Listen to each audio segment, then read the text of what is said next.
even woodchucks, all talking at him a fair lick, and he listened to their chatter as he did every day, wishing he could understand what it was all about. That day, a small brown sparrow with quick black eyes hopped with great daring closer than the rest, scolding them and chasing them away, as if wanting to keep Stig to itself.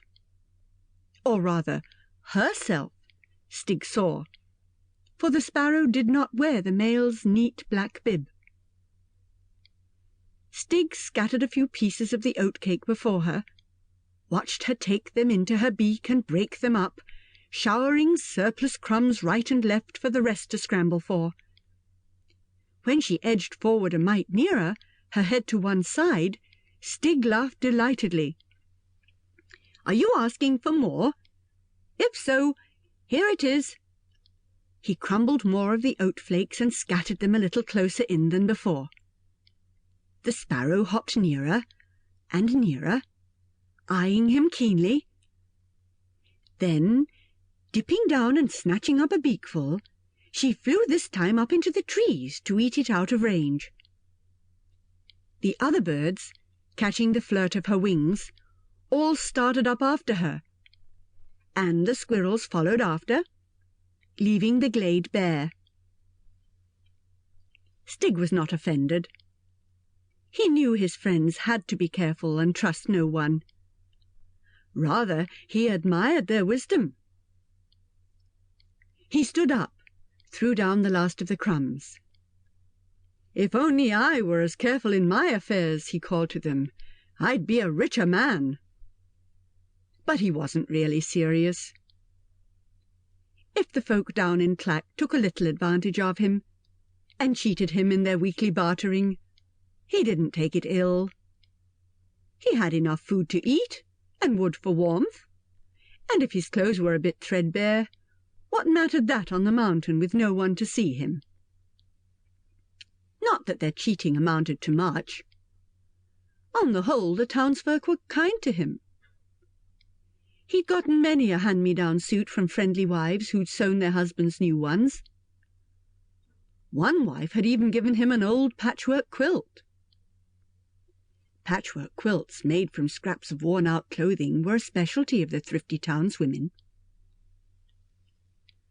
Along with these kind gifts, he'd also gotten a deal of advice that sometimes bordered on nagging. "You should get married," the wives told him, just about every time he went down into the town. "Have someone to keep you company, to cook for you and wash for you, and keep your house clean." But for all the nagging, Stig knew he was safe enough. So safe, he was even bold enough to challenge them. "Who will wed me, then? Come on. Find me a maid to go back up the mountain with me, to live as a woodcutter's wife." Of course they were unable to think of a soul who would leave the comfort and company of the town to share Stig's bare little hut up on the lonely mountainside. And so Stig would escape back home, whistling and singing, so relieved and happy to be alone that he'd even made up a song about it, which he sang every day on the way home from his work. "High on Windy Mountain, Stig lives a simple life. He has but a bed, a roof over his head, and a hearth unencumbered by wife." Whatever Stig felt, he told it in song, all the day long, whether he was alone in his hut or out on the mountainside. Every fine day his rich, warm voice would carry over the wind, and down in Clack they could hear him coming for miles. And in the winter, when the snows came, smothering the mountain and shutting Stig indoors, he'd sit by his hearth, still singing away, making simple wooden carvings of his wild friends to trade down below.